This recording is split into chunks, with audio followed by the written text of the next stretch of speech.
An extraterrestrial galactic war is raging over our heads, beside us, and around us, according to claims. It's amazing how easily pieces of the puzzle fall into place, reading Captain Mark Richards' interview, and how easily this mess we're experiencing on planet Earth is explained. A galactic war is raging above our heads, beside us, and all around us, and Earth and humanity are the prize. After all, it's not by chance that they name Earth the largest restaurant in the galaxy. The Shetty reptilian overlords called us the monkeys of utopia amongst themselves. Is that random? Not at all. They're absolutely correct in this, and indeed they are addressed to monkeys who live in a utopian illusion, who even consider it as the only truth. Now, the world of illusion is deadly to the monkeys of utopia. In fact, that does not make sense, or we'd like it, but it's reality. We don't like it, but it's reality. The reptilian establishment very carefully designed to hide their superiority behind a veil of cultural references in music, art, poetry, and literature, spiritual ones in religion and politics. He uses code words whenever he wants to refer to the origin and to the primal hermaphrodite and creation of the first blue-blooded union. For examples, lilies, shells, serpents, reptiles, stars, light, angels, gods, etc. They rise up and use the best of the ideas that exist in our thinking and are proud of this possibility. Many of the ideas and concepts of the reptilian overlords pride themselves on this, that a monkey can accomplish absolutely nothing, significant or otherwise, in this world, and they see to it with absolute success that they accomplish nothing. The raw truth is out there, and it's stranger than any of our imaginations. The right to publicize any truth always belongs to the winners, and it's known that history is written by the winners and tailored to them, while after a while the truth may be born inside you. After all, a truth means you remember again. So if you watch from time to time and notice if the truth has changed, you perceive what never changes. Sometimes you happen to see the truth that you were taught displayed on television or in a newspaper, and somehow you are confirmed that you and many others have the same opinion, that you agree. Well, that's not real. Only our agreement makes it real. Too many of us, observing the obvious, have realized how many paradoxes there are and how many inconsistencies regarding our social reality, because simply the obvious cannot be hidden. It is there and waiting for you to observe it, to reveal to you a true truth. Let's not forget that man sees with his brain and not with his eyes. It's like there's a set of anti-human values about the issues. We try and hope to turn them to our advantage. On the other hand, it's an oxymoron that while there are humanitarian values, exploitation always dominates without prudence. But all these actions are not done by human hand, nor do they have any human motivation, and are not even human-centered. Think of the food that is promoted, deliberately and fraudulently for man to consume. Only from this you realize that something is paradoxical, irrational, unnatural, non-human, non-earthly. But you can fool many for a while, you can fool a few for a long time, but you can't fool them all forever, unless you're some kind of an entity that has the ability to brainwash people. Yes, my dears, he says, the writer says, I'm tempted to tell you again that if you do not become independent beings, as we often mention, with thousands of articles of empowerment and stimulus for research and knowledge, then you are food for this. Because there are no secrets, there's nothing that is hidden, because nothing is hidden. Usually if you want to hide something, you do it obviously. They tell you out of your mouth, but you don't want to listen. And yes, my dears, you have been warned. Dare to swim in the deep, which means dare to live. This is from Mark Richard from Terra Papers. And the first interview, Total Reset, Space Command Captain Mark Richards. He said, this is my second interview with Captain Mark Richards. It includes my recollection of my handwritten notes on the spot at Vacaville Prison With the help of his wife, Joanne Richards, I spent almost 4 hours talking to him and carefully recording his testimony as best I could, on his own terms under the admittedly peculiar circumstances. The subject covers the secret space program and our relationship with the various races of extraterrestrials on and off our planet, according to him. The current level of our technology and the relationship is because we don't have full control over where we jump. We may jump very close to a solar system star or stars. If you get caught in the body's gravitational pull, you may not be able to escape, he says. 3 ways to get dark energy. He says, 1, they grab the pieces from the exploded neutron stars, jumping back in time with navigational help from alien races. They grab them via lightning bolts, he says. 2, they buy them by giving the aliens a large number of people, the most widespread, inexpensive, although the darkest way. 3, exchange, like we have with the Canonians, the race of dogs. We trade them with them, giving them an underground base on Earth, for example, in Australia, he says. The Canonians, according to Mark, Canonians are like humans. They usually dress up in hoodies and go to department stores to have fun. They see Earth as a good jumping off point to other solar systems, he claims. They are the merchant race of the galaxy. They can't wait until the aliens are revealed to trade with us, he says. They wanted a safe place for their underground base. They considered the land safe for them. They stand upright and their faces look like hounds, he said. The Space Administration has made a deal with them and they have built them an underground base in Australia. In return, they have given them dark energy to travel across dimensions and long distances. Sometimes they go out in the right weather, wearing raincoats and covering their faces to walk among people because they enjoy it, Mark says. And similar to the tall whites, as reported by Charles Hall, various factions of the military and government have aligned with several alien races. They deserve each other, but each of the sessions is aligned with at least one race and sometimes with more than one self-serving race. In reality, we are essentially dealing with exopolitics as all the races compete for power, he says. And he told me that the Earth is highly desirable for its various systems, not least of which is our society itself. He didn't want to breach security, but said that Earth women are highly desirable to many alien races. They use people for various purposes. He didn't want to expand on this matter. But we know what happens when so many people are lost every year. 2, Captain Mark Richards' psychic ability. He knew Pat Price and confirmed he was in remote viewing. Pat Price was the equivalent of what Mark did in the Navy for the U.S. Air Force. Pat Price was about to go public in 1975-76. But then he was done away with. Mark stated that he was working for Lockheed at the age of 16, if anybody could believe that. They gave him many tests for his mental and other abilities. They found this was due to his childhood. He didn't have the limitations that other children have. He was able to achieve things that most children cannot, thanks in part to his father and mother and growing up with a father who worked in the secret space program Space Command. His father was known as the Dutchman. He was often introduced to many people with high ranks in the military and others he does not remember. I asked him about the deadly sun flare. He replied that such a bad scenario does not exist, and we have to get by for many centuries as far as he knows. Aliens, both positive and negative, have an interest in seeing the Earth and its people, especially the positive alien races. Humans or Illuminati aliens could send us back to the Middle Ages with an electromagnetic pulse, he said. He does not think that the agenda of a New World Order would let the Earth destroy the means of acquiring more wealth and power. After all, they're selling the middle class. There's no fault line in our Mobius to show the destruction of the world. The assumption about the Earth's full reversal could happen, but not by humans. He believes governments and factions are trying to see how they can prevent it, not create it. Humans may have enemies that threaten them, many tribes of extraterrestrials.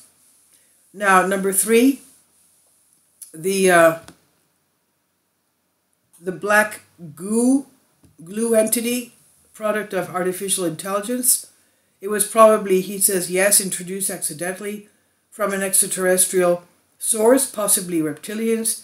It can take over people. It's essentially artificial intelligence, but looks more like a mushroom or a fungus. You're not going to, at least anytime soon, talk to him about anything. He has no agenda of his own. Many alien species possess this technology. Our military is still fighting it. Now it's more stabilized, he says. 4, we have a group of peaceman guards in space who wish to protect humans and the Earth. 5, the confederation of alien races like the Ashtar Command have at times been enemies and at times work with us on some things, and they have their own agenda, he says. Number 6, Mount Shasta, Lemurian base that has been there 15 to 16,000 years, have gone through many changes and challenges. The Raptors, a race of reptilians, were there from the mid-70s until about 1981-82. They were withdrawn after the Falklands War, mainly thanks to the anger of other races who felt they should not be trusted because they were too aligned with certain people. The Navy and possibly the Air Force, he claims. 7, Nazis in the US government. He does not seem to think they control the US government. He thinks that the Bushes are not Nazis. They just helped them because they were financially, strategically important, but they are definitely fascist. And the elected government is not Nazi, but rich Nazis own big business, and so they rule the US through big business to some extent. 8, he says about Africa. They have big plans, and none of them are good. Something is going on in Nicaragua and Congo. They do not deny that they have sold large chunks of Africa to an incoming race from Aldebaran. He says Congo and South Africa will become important in the future. They mine colored diamonds, and many alien species find the colored diamonds rather than the clear ones very desirable. 7, cats. Like panthers, they introduced the concept of the cat goddess to ancient Egypt and Mesopotamia by the cat people. 8, Vesta, an asteroid on which there is a base with humans and Nordic aliens, he says. 9, spaceships from Orion. Spaceships from Orion system made by the Nordics and other races have been sold to humans. The space fleet, owned by people who built it and called Orion ships. The Deep Space Fleet, 12 were built in the 1950s and have been upgraded since then. Mark was captain of one from Orion, he claims. He claims we have an exchange program with aliens to learn about space travel and navigation. 10, he confirmed that we have the ability, as stated by Jake Simpson, to identify incoming craft and who is piloting them, the type of craft remotely for those flying into our solar system, Solar Warden Space Fleet, but we are not that fast as we should be. 11, Minerva Biological Entity Spaceship. The Farscape series was right about Moya, first image, unique of its kind in our solar system, but in contact with other entities of its kind in interstellar space. There are 40,000 years ahead of us in intelligence and technology. People bother her like fleas, just like in the Farscape series, took a liking to Mark and merged his mind with hers so he could guide her using his abilities to interface with her. 12, why won't Mark just leave? He has offers from the Raptors to go to other people and elsewhere, but he says he does not want to leave his friends and his family. Yes, they can get him out of jail any time. If they fled him, he would have to flee because his enemies, reptilians and some humans, would be chasing him. Has protection and is very capable of protecting himself. He loves this planet, says it's the best earthly planet out of 1,700 suitable for human life.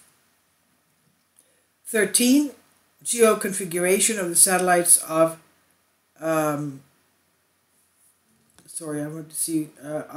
Jupiter and Saturn. He says no, but we have bases there and we geomapped a couple of satellites that have large numbers of people, hundreds of thousands who have been rescued from Raptors' raids. They can't bring them to Earth because some of them would talk and they don't want that. The indications are that we have more enemies than we know and that humans are desirable. either as food or to breed with, genetic programs with Earth women are more alarming, and on a larger scale, whether we realize it or not, our geomorphing efforts have not been entirely successful because it's different to grow terrestrial plants and bacteria on alien soil. 14. Mars, everything is underground, he says. 15. Various raptors, he says they look like Steven Spielberg's Jurassic Park. They are 1.20 meters tall, crouching on huge legs and thighs that, when raised, are almost 3 meters tall, 9 feet tall. Anything they do to help humans is usually used against them by reptilians and trogs. Queen of Raptors saw Mobius, kind of fractal future timelines. When they line up with humans, they have the more positive outcomes for people. So now they are dedicated to working with people without eating them. Raptors ate humans until the Treaty of 1954 China Gate War. A group of raptors fell out with the Queen and worked with the Nazi reptilians against the humans, Mark claims. 16. Crystalline beings like amorphous mass. They're called Jotuns, Jotuns. They're species of multidimensional universe. They're used by other races because they can morph and take any shape, a sofa or a human, and it's impossible to distinguish them from the real thing. But they can imitate the shape of anything that has the same volume. They are not human-friendly at all. 17. New Berlin was built and run by Nazis. There are raptors and people there. There are also some small groups of ambassadors from other races, including blue-grays, who are friendly to humans. Mark admits that he has worked with Nazis when necessary for any of his missions. And the Bechdels are much worse than Rothschilds, part of a secret space program running in the background. He says that the DNA tests of Western elite families do not contain traces of reptilian DNA, and that humans have horrible tendencies not related to aliens. And he says we can trace human DNA back a huge amount of time, much further than is commonly known. The Pleiadians contributed to human DNA, Mark says. They were the first humans, but they left and contributed nothing to help our DNA evolve the last thousands of years in space. Certain articles of alien treaties have abrogated our rights. He does not believe that autism intentionally created by parental radiation exposure is used to create cognitively advanced children. He says we have lowered the standards of excellence in the military, and Mark considers himself to have made the decision to go out as an army officer. 28. Time travels without asterisks, basically using the Merkaba, the light body in motion. The only question he did not answer was if he's going to be sent to current missions, etc. But his body language clearly showed that yes, he is. Parallel Earth, very dangerous to go and find your double self. He warns that we should not touch him. It would be too difficult and too dangerous. Concerning portals and stargates, the entity of planets, etc., Saturn and Jupiter, he says, have great portals to other dimensions. There's a kind of gaseous creature that visits Mark and others. It looks like a gray cloud and can survive here. Anything that develops multi-genetic code is alive. There's no governing body that controls Earth from Saturn. The planet Saturn is considered the godhead and is worshipped and honored by several extraterrestrial races. Back in 1961 to 71, we had interplanetary encounters, but people did not understand what it meant for a planet to be alive. There have been stories of some aliens refusing to come to meet if the Saturn deity was not present. Also, the planet Jupiter is a living being, is what he says. This I've translated for you from a Greek article concerning what Mark says, time traveler and intergalactic traveler, if you can believe that. Again, he doesn't give us any type of evidence whatsoever. No pictures, no pencils, no pens, no cameras, nothing. So I, for one, don't believe him. Please leave your comments and thank you for your support. Kindly support my Patreon account The daily posts are 5 videos daily, and they are totally different from what I have on my YouTube channel. Thank you so much for your support and that you find all my content so interesting. You'll find the Patreon account details in the description box below.